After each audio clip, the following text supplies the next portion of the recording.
Florida law enforcement officials are investigating a state representative there for breaking a law that he helped pass. No, I meant that. They're investigating a state representative who helped pass a law that he is potentially breaking now. That state representative, his name is Randy Fine, and this all started blowing up and falling apart once there was a bit of an explosion of harassment and violence that had been carried out towards his political opponents. And this was done via his Facebook page. Now, don't forget, the Facebook page is important here because, as the Daily Beast points out here, he was also a co-sponsor of this state's new anti-cyber bullying law.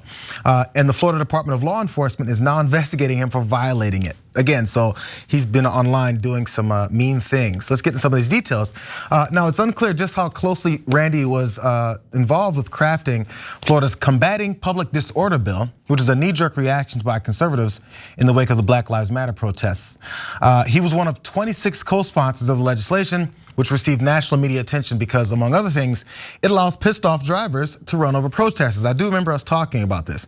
Now, in this law, they create a cyber intimidation provision, and that makes it illegal to electronically publish someone's personal identification information, even something as simple as their name or phone number, if the intention is to incite violence, to threaten, or to harass them.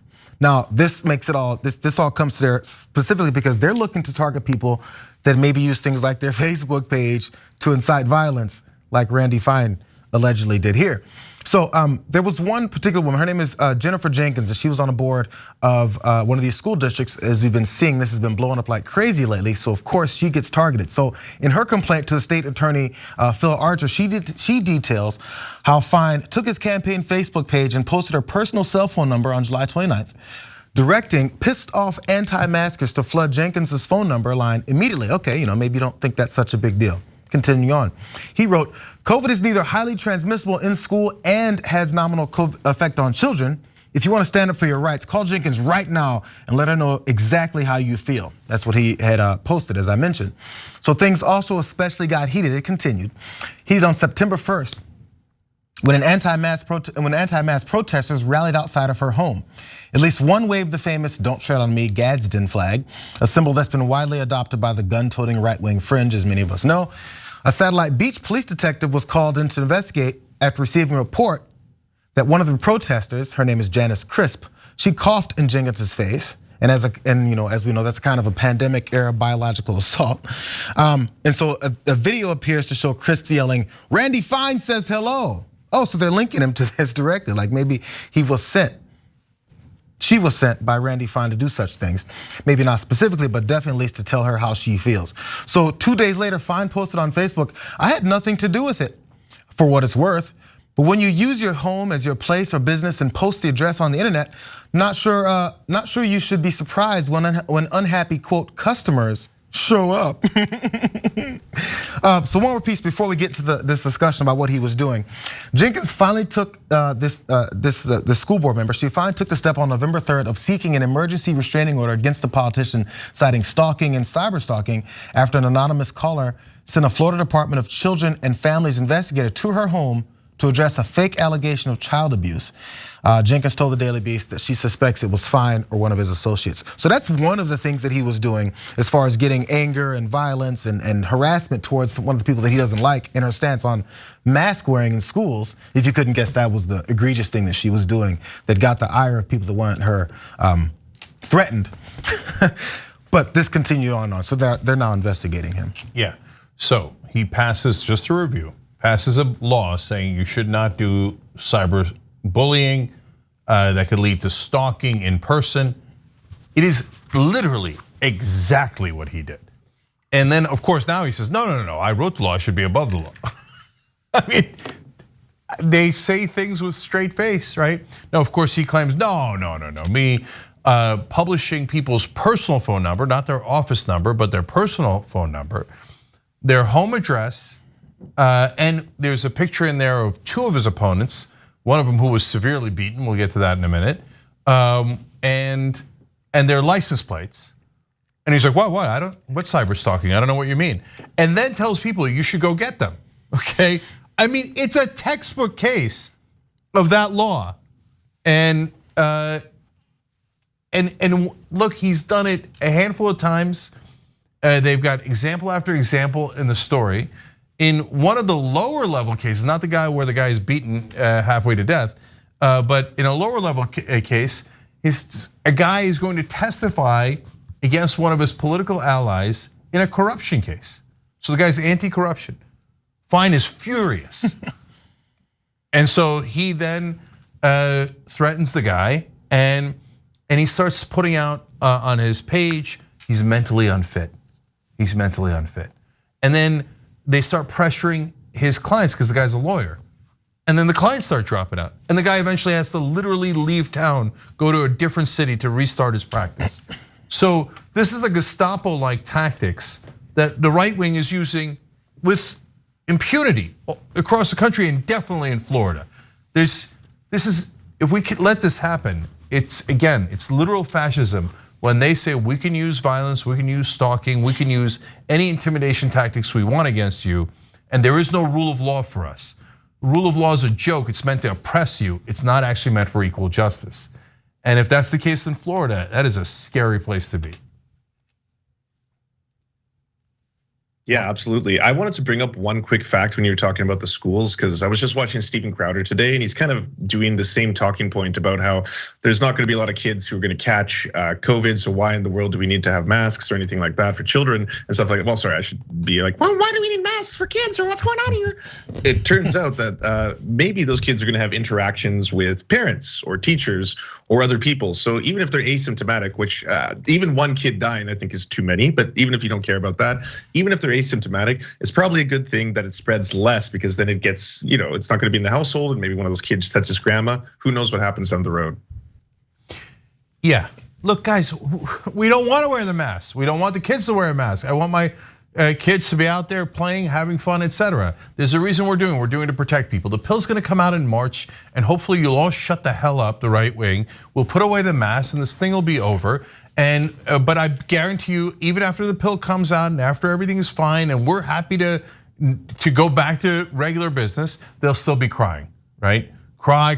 Whenever it's them, I have to put on a mask, right? Oh, I threatened that person's life. I called him a child molester, etc. Oh, what? I get to do that? No, you don't. That's breaking the law. So JR, tell them about the guy. So mask wearing and all this anti-vax stuff is just a catalyst for them to use foot soldiers to carry out their violence. Let's keep it real. They don't really care about this stuff because, as we know, many people that are against vaccines actually have it. So just more details about political opponents and how then he uses what they're now fired up about to eliminate them, as Cenk pointed out with someone else. But this is that other story about the man being beaten. So after Randy Fine published a photo of Jenkins, again, the woman from the school board, and an Army veteran friend of hers. His name is Robert Burns, and he opposed him during his campaign. So he was posting things about what Randy Fine was up to, and he was actively working against him in the primary for the Republican, for his seat there. So on the same day that Jenkins filed for her stalking case against Fine, the state representative posted a paparazzi-style photo of Jenkins and Burns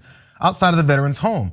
It showed a license plate and a house number. So Vine credited, quote, citizen journalists and linked to a blog post on an anonymously authored blog.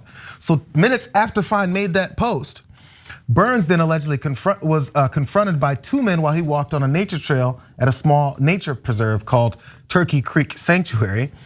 So according to Burns, the interaction from the men that approached him went like this. They said, "Are you Robert Burns?" He said, "Yes." He said, "Are you Randy Fine's Robert Burns?" "Yeah, unfortunately," is what Burns replied. "Oh, okay, so you like to rape and abuse women and children." After that happened, the fight ensued, and while Burns said he struggled with one man, another swung a heavy object and slammed it against the back of his head.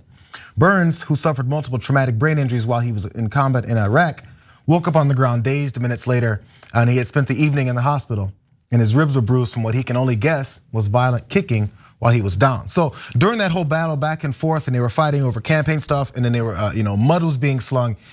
Some of the things that he was saying was happening was he was abusive to women, he was abusive to children, and that he was a rapist. So I'm not sure how founded many of these claims were, but definitely once his foot soldiers got to him, that was the message that they had received and that they were delivering. So there's two incredibly scary parts of that story. One is they're now just using brown shirts to go attack their political opponents. Oh, here's this guy, here's his license plate, here's the house number. track him down, and do whatever you're gonna do to him. And then they use violence. This is happening across the country.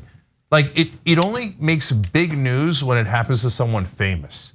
Like you send a threatening note to a congressperson or an anchor, news anchor on cable news, then everyone's like, oh, did you guys know what kind of threats are out there? Yeah, we all know. They're doing it all across the country. And so when it's being done to regular folks, like getting assaulted in the woods and getting knocked out and having your ribs kicked in, everybody's like, whatever, that's just an average American. The brown shirts are just intimidating them so that the Republican politicians will win. That's not normal. That's fascism.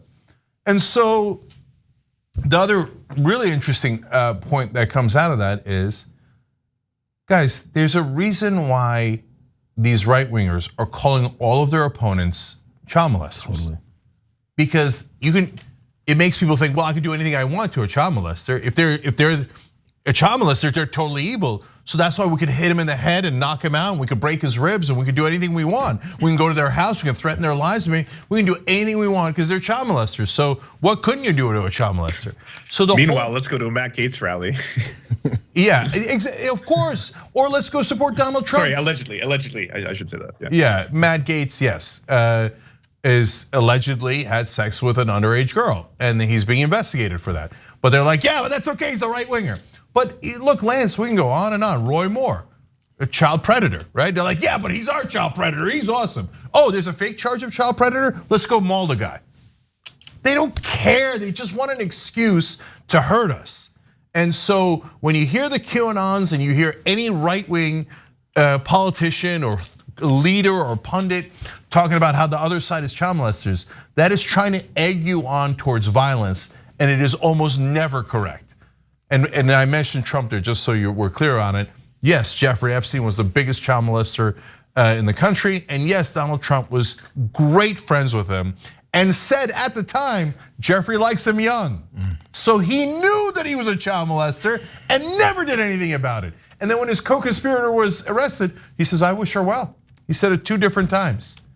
Get it right as to who the monsters in this country are. They know. Yeah, go ahead, Lance. Oh, I didn't have anything on Jeffrey Epstein, but I will. I mean, sorry, we could talk about Bill Gates or something like that, but I was going to bring up the fact that you originally said that this bill was against, reactions to Black Lives Matter's protests, right? Is that correct? Absolutely. So it's kind of unusual to me that was kind of the preface for writing this bill in the first place, something that obviously has a lot of deep historical systemic racism, institutional racism, however you want to talk about it, and then a backlash to police violence against the Black population of the US versus people who think masks are itchy, right? Like I have a hard time equating the two as something that's going to be legitimate. It doesn't have to make sense because there's another part of this too, Cenk. You talk about how they're coming for maybe people on the other side of the aisle. This Robert Burns, at least the Army veteran who was attacked in the woods, his name is Burns. Robert Burns, I'm sorry. He was fighting against him on the primary. These are fellow Republicans. It's just a matter of whether or not you're in my camp or not. If you're gonna battle with me, we know, especially primaries on the Republican side and get nasty, and it did. It's just it flowed out after that to be like, I gotta make sure these people just don't even think they can do this type of thing again. And it's gonna continue. I don't know if Jennifer Jenkins is a Republican or not. It doesn't matter to him. Hey, you're against me. You've done something to talk about what I am and who I stand for, or who I am and what I stand for.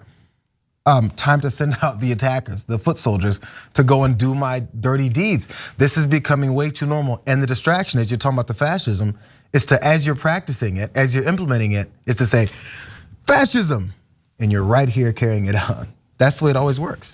Yeah, so they did that bill and they celebrated that they could run over left-wing protesters.